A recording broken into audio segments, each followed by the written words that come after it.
Assalamualaikum warahmatullahi wabarakatuh. Perkenalkan, nama saya Gita Lorenza dari Program Studi Manajemen Zakat dan Wakaf Angkatan 2019. Saya di sini akan menjelaskan sedikit tentang penulisan pesan bisnis. Ada beberapa komponen dalam penulisan pesan bisnis. Salah satunya adalah perencanaan pesan bisnis. Perencanaan adalah suatu kegiatan yang dilakukan untuk mempersiapkan segala sesuatu dengan sebaik-baiknya. Perencanaan pesan bisnis adalah proses komposisi penyusunan pesan bisnis. Ada beberapa tahapan dalam perencanaan pesan bisnis. Yang pertama ada tujuan penyampaian pesan bisnis. Perlunya pemahaman yang baik terhadap apa tujuan penyampaian pesan bisnis tersebut. Jika tujuan penyampaian pesan bisnis sudah jelas, maka hal ini akan mempermudah dan memperlancar penyampaiannya. Yang kedua ada menganalisis audiens. Bagaimana menganalisis audiens? Seperti apa, siapa, bagaimana, kapan sebaiknya pesan bisnis itu disampaikan. Yang ketiga, menentukan ide bisnis. Dalam hal ini yang menjadi fokus adalah apa substansi pesan bisnis yang ingin disampaikan kepada pihak lain. Yang keempat, membuat outline pengorganisasian pesan bisnis. Pada dasarnya, tahapan ini mencakup tentang apa poin penting yang ingin disampaikan kepada pihak lain dan bagaimana tata urutannya logis dan sistematis. Selanjutnya ada tujuan komunikasi bisnis. Yang pertama, memberi informasi yang berkaitan dengan dunia bisnis kepada pihak lain. Contohnya seperti informasi tentang produk baru, tentang lowongan kerja, dan masih banyak lagi. Yang kedua, memberi persuasi, yaitu persuasi kepada pihak lain agar apa yang disampaikan dapat dipahami dengan baik. Yang ketiga, melakukan kolaborasi. Melakukan kolaborasi atau kerjasama bisnis antara seseorang dengan orang lain. Melalui komunikasi bisnis tersebut, seseorang dapat dengan mudah melakukan kerjasama bisnis baik dengan perusahaan domestik maupun perusahaan asing. Komponen yang selanjutnya adalah pengorganisasian pesan bisnis. Pentingnya pengorganisasian yang baik. Dengan mengatur ide-ide secara logis, berurutan dan tidak bertele-tele, maka ide yang disampaikan akan dapat memuaskan kebutuhan-kebutuhan informasi, motivasi, maupun praktis bagi para penerima pesan. Ada beberapa hal yang perlu diperhatikan. Yang pertama, subjek dan tujuan penyampaian pesan harus jelas.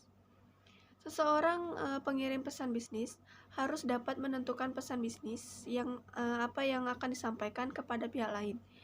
Dia juga harus memahami dengan baik apa maksud dan tujuan penyampaian pesan tersebut. Yang kedua, semua pesan bisnis yang disampaikan harus berhubungan dengan subjek dan tujuan.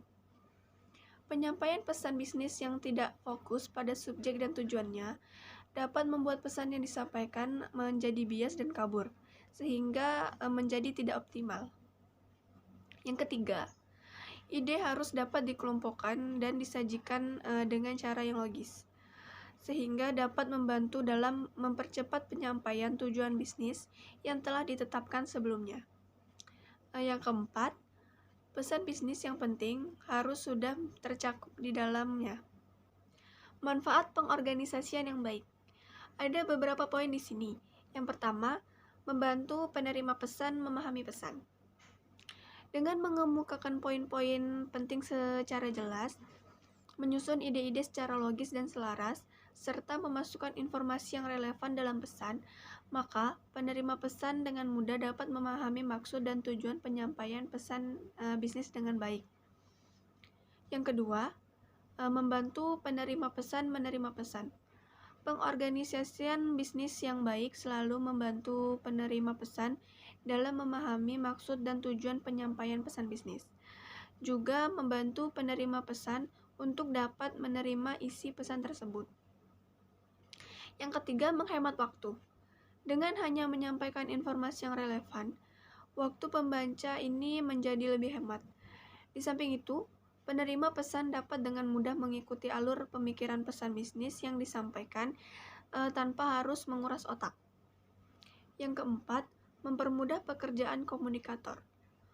Pengorganisasian pesan bisnis yang dapat membantu pekerjaan komunikator sehingga lebih cepat dan menghemat waktu.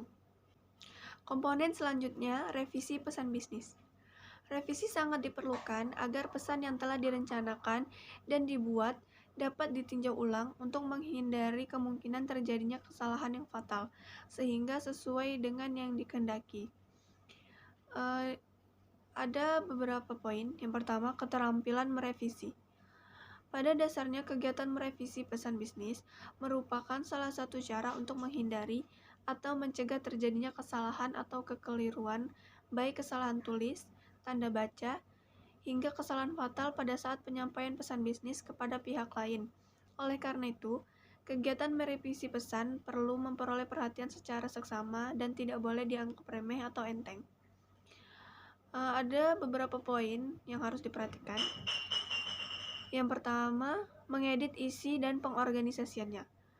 Salah satu kegiatan dalam merevisi pesan bisnis yaitu melakukan pemeriksaan ulang atas substansi suatu pesan. Tidak boleh terjadi kesalahan atas substansi suatu pesan, apalagi kesalahan yang fatal. Kesalahan yang sangat fatal tentu akan sangat mengganggu hubungan baik antara pihak perusahaan dengan para pelanggannya. Yang kedua, mengubah gaya penulisan. Pada umumnya, gaya penulisan pesan bisnis selain bersifat formal, dengan tetap memperhatikan tata cara penulisan sesuai dengan kaidah-kaidah kebahasaan, tetap harus menarik perhatian bagi penerima pesan. Yang ketiga, mengedit format. Poin terakhir dalam mengedit suatu pesan bisnis yaitu mengedit format secara keseluruhan. Di samping melakukan penelaahan terhadap tata bahasa, ejaan, kesalahan-kesalahan tulis, dan tanda baca, maka format penulisannya tidak boleh diabaikan begitu saja. Jika format penulisannya menarik, maka penerima pesan akan tertarik untuk membacanya. Baiklah, hanya itu saja yang bisa saya sampaikan. Kurang lebihnya saya mohon maaf, kepada Allah saya mohon ampun. Saya tutup. Wassalamualaikum warahmatullahi wabarakatuh.